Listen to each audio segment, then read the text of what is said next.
So in this video, we're talking a little bit about how to handle working when you're going through a trauma like divorce.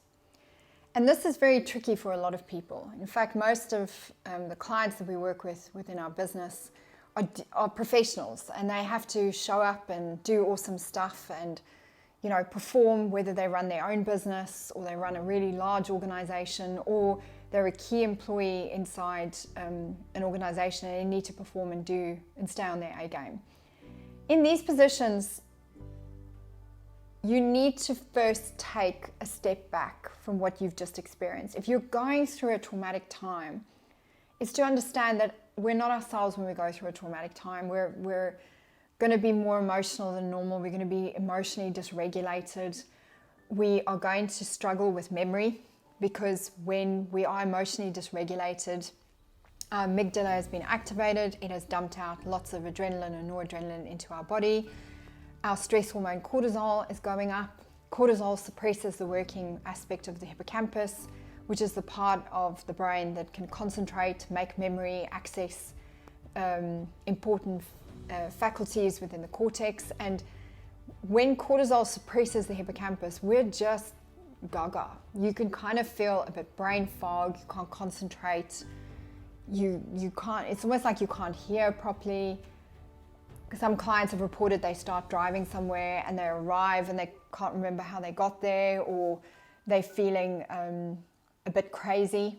And that crazy feeling is when our dopamine levels are too high and we're dysregulated, or they feel completely demotivated. They can't get out of bed. So that's when our dopamine levels have been too high and then they crash. So then we have no motivation at all. So when you think about trying to perform and work and keep up just some semblance of normalcy when you're going through trauma, you've got to give yourself a break. You're not going to be you. And a few tips that I would really recommend when you're going through this is you're not going to be you. So give yourself some space. Take some days off if you can. Take a week off. Try to get some spaciousness to just let the dust settle a little bit. Don't force yourself to just keep going when you're going through a trauma like this, because you're gonna do some things that you might regret. Most of the clients that we work with that have forced themselves to work from the very moment that a trauma has hit them have regretted some of the things that they've done at work. They've pulled some random person aside at the water cooler, overshared too much information about their personal life, or they've acted really strange inside a board meeting, or they've been a bit over emotional and crying in the bathrooms and spotted by people. So we can tend to act a little bit out of character when we're going through something emotional and traumatic, and our coping mechanisms and everything will be heightened to either get through safety, through action, or through disconnection. Give yourself space. Take some days off if you can. Next thing, make sure that you have a conversation with your superior. If you're an employee or you're working for a boss or a team lead, to just talk to them like, look, I have some personal challenges that I'm going through at the moment. Something quite traumatic. I'd really like to be able to take some time out, or I'd really like to kind of just work some half days here and there because I'm just not myself. I just need a little bit of compassionate leave. See if you can reason with that person to kind of either work a little bit less or have a little breather or just have a little bit of a break. Them knowing you're not on your A game is helpful, so that when you are not being you, they can cover that, or they can have a mitigation plan that they can put in place. If you are the boss, find a way to delegate as much as possible. Find a way to take that breather, either by cancelling some things or rescheduling some things or handing over some things to people in your team.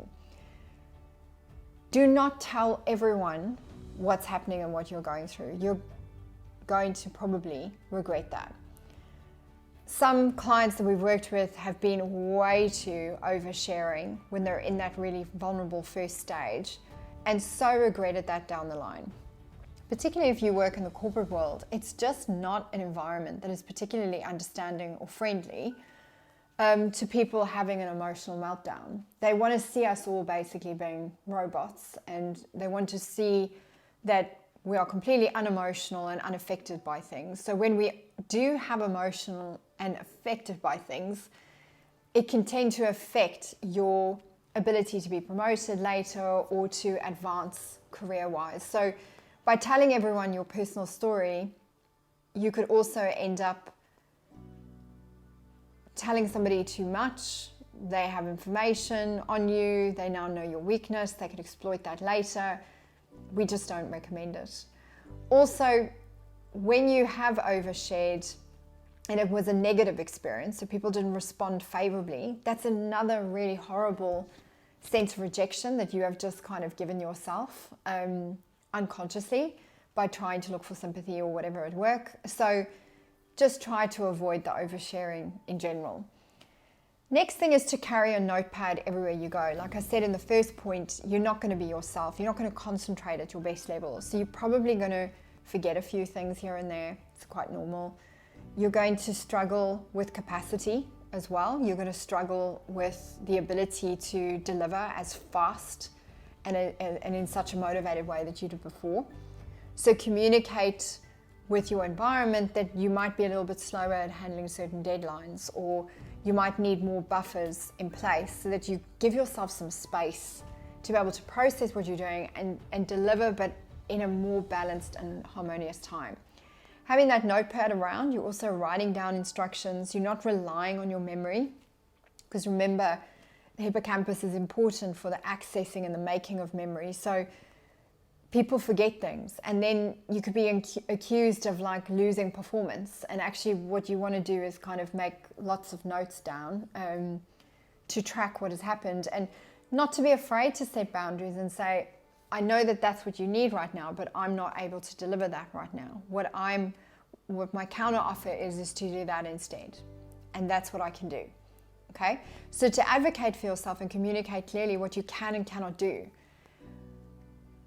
That is an important thing to remember no matter what, because for many people that we work with, they have this feeling like they can't say no and they need to just keep going, and like we're all just assets that need to be milked and just doing things in life, and we just can't operate like that ongoingly. So by setting that boundary, you actually put yourself in a more powerful position in this process that you're going through. Make sure that you have good support so that you have a place where you can vent to, so that you don't end up venting to someone random at the water cooler. Making sure that you have a trusted family member or friend or divorce coach or an angel that is walking you through the trauma that you're experiencing. By getting that therapeutic support in your life, you are also helping yourself to get to a place where you're back empowered as soon as possible.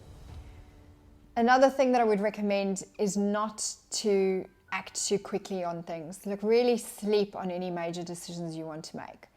If you want to kind of, whilst going through this, resign from your job, go move to India to find yourself, and you want to do all of this within 3 days, you might regret that, okay? So it's kind of sleeping on things a little bit. Like, one of the best pieces of advice that I ever got when I was going through my own trauma was, don't change anything too much for the next 6 months. This change is enough. And by doing any other major changes, it's just going to pull you over the edge. You need to focus on routine and grounding yourself as soon as possible, getting that therapeutic support that you need so that you can process what has happened and not think that actually by changing everything, you're going to feel better.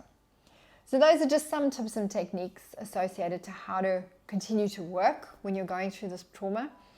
Best thing you can do is to get yourself on the Emotional Freedom Program, which is designed to help people in a very, very structured and supported way to process divorce and to get themselves back into a place of empowerment as soon as possible.